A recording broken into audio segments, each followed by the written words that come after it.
P-Square. Hey, hey. Allez, allez, allez.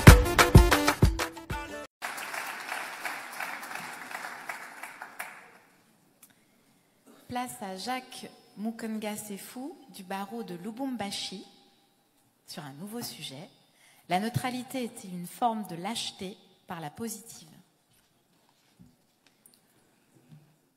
Mesdames, Mesdemoiselles et Messieurs, la neutralité est-elle une forme de lâcheté?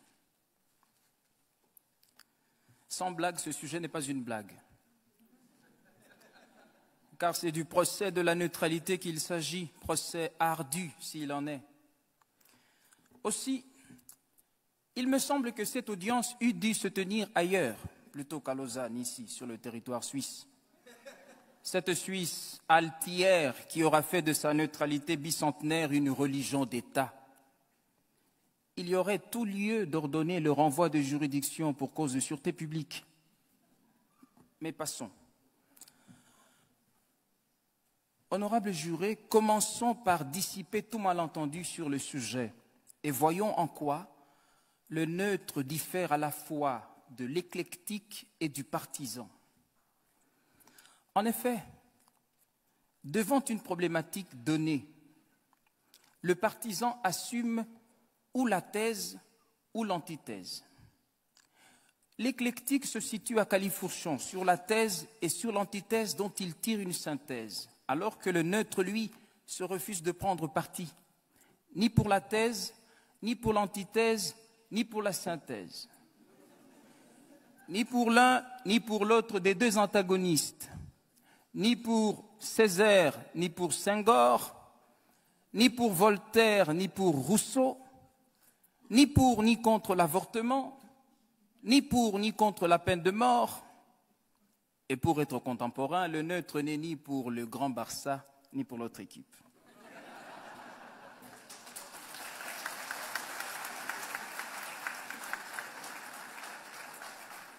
Je sais, oui, je sais. On nous a vanté 1000 vertus de la neutralité. On a répandu que la neutralité serait la sagesse de la prudence ou la prudence de la sagesse, que la neutralité préserverait de la vengeance, de l'affrontement, qu'elle garantirait la paix républicaine. On a même soutenu que la neutralité serait gage de crédibilité. Mais non, ce n'est là qu'une péroraison tonitruante. À dire vrai, Dieu sait que toute neutralité cache une lâcheté qui a honte à s'avouer. La neutralité, c'est de la lâcheté. Est-il besoin de le prouver? En fait, vous le savez bien autant que moi, la raison humaine est jugement et le cœur humain est parti pris. Il en résulte qu'aussitôt qu'éclairé par les données d'un débat ou d'un conflit humain, on ne peut pas ne pas prendre parti. La neutralité donc, si tant est qu'il soit possible d'être neutre, la neutralité, dis-je, n'est qu'une posture d'imposteur, adoptée pour le besoin de la cause ou pour la cause du besoin. Un leurre, une ruse. Et Pierre Billon a eu tant raison d'affirmer que la neutralité est une chose qu'on trouve dans les discours, pas dans le cœur des gens. Dès lors, si s'interdire de clamer tout haut ses convictions par peur d'en subir les conséquences n'est pas de la lâcheté, si s'interdire l'action par crainte de représailles n'est pas de la lâcheté, si, mais enfin, voir l'injustice et passer son chemin n'est pas de la lâcheté, admettez néanmoins que cela y ressemble beaucoup. Non, jamais, jamais. La neutralité n'est pas une vertu. Des individus aux États, elle reste une veulerie. Et quoi? Un ami qui a fait vœu de ne jamais prendre parti pour personne. Non, merci. Et en quoi serait-il donc mon ami, lui qui ne porterait pas sa part de mon malheur? Que la neutralité nous préserve du chaos de l'affrontement. Oui, j'entends bien. Autant heureusement qu'elles permettent à l'injustice de prospérer. Voir la Shoah, l'apartheid, la ségrégation raciale, la xénophobie, l'esclavage sexuel, des avocats emprisonnés, des millions de morts et des viols à l'est du Congo, mon pays, la République très très démocratique du Congo.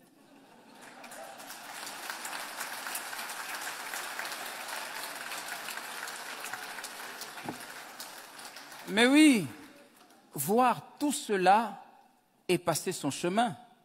Ah oui, mais c'est cela l'héroïsme de la neutralité. Et dire que la paix perpétuelle de certains est à ce prix, comme si, au-delà de la patrie, il n'y avait pas l'humanité. Vous savez, un régime qui opprime son peuple aurait tout à gagner que des États tiers demeurassent neutres au conflit. Mais Desmond Tutu considère avec raison que si vous êtes neutre dans les situations d'injustice, vous avez choisi le côté de l'oppresseur. Car la neutralité aide l'oppresseur, jamais la victime. Alors, on m'objecterait volontiers que la neutralité nous aurait épargné l'enfer libyen, l'Irak, l'Afghanistan, le Darfour, les migrants.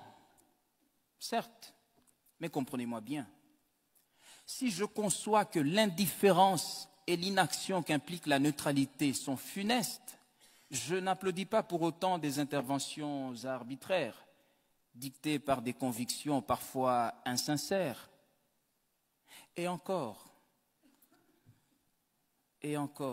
toute parturition d'un monde nouveau n'est-elle pas douloureuse? 620 000 soldats tombèrent sur le champ de bataille durant la guerre de sécession qui déchira l'Amérique de Lincoln. Mais il y avait un message de justice dans le crépitement de chaque balle tirée durant cette guerre-là. Oui, ces crépitements d'obus étaient autant de voix qui s'élevaient en chœur pour rappeler, si besoin en était encore, que tous les hommes naissent libres et égaux en dignité et en droit. Les Noirs aussi.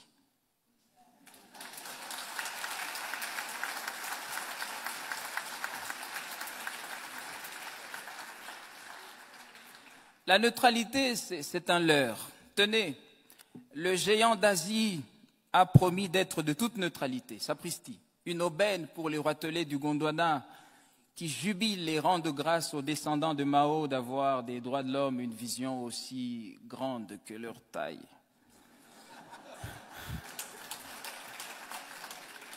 Mais ne vous y méprenez pas.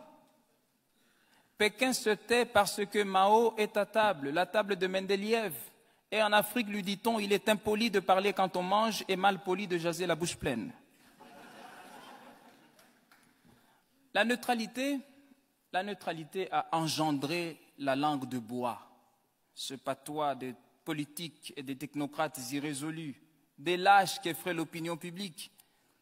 Ils disent aux uns, vous avez raison, et aux autres, vous n'avez pas tort.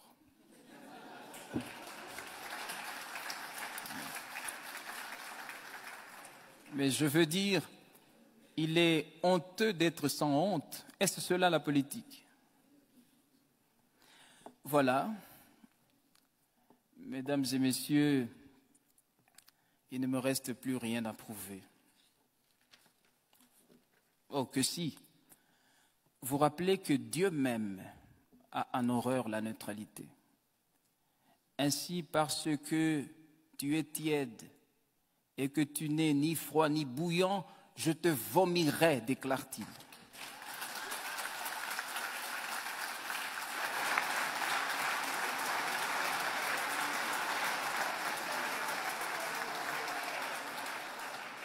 Voilà, mesdames et messieurs, la preuve est faite. Maintenant, laissez-moi vous dire que j'ai un rêve. Moi aussi, bien sûr, n'ayant pas le monopole du sommeil, Martin Luther King ne peut avoir celui du rêve. J'ai fait un rêve, et mon rêve le voici.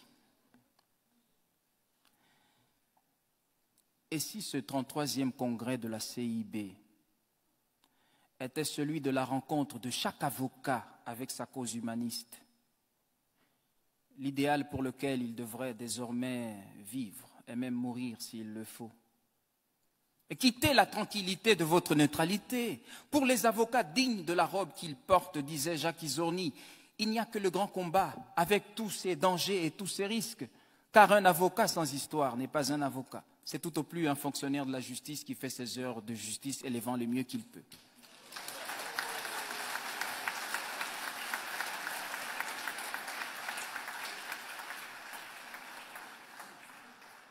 Quittez le confort de votre neutralité et descendez dans l'arène, vous mêlez des choses qui ne vous regardent pas. L'humanité vous en saura bien gré. Comme Zola pour Dreyfus, accusé. Comme Voltaire, donnez à graver cette épitaphe, il défendit Calas. Comme Sartre, Che Guevara, soyez de tous les combats. Comme Mandela, quittez votre robe d'avocat s'il le faut et allez vers le large. Et comme Vergès, sauvez Jamila et épousez-la.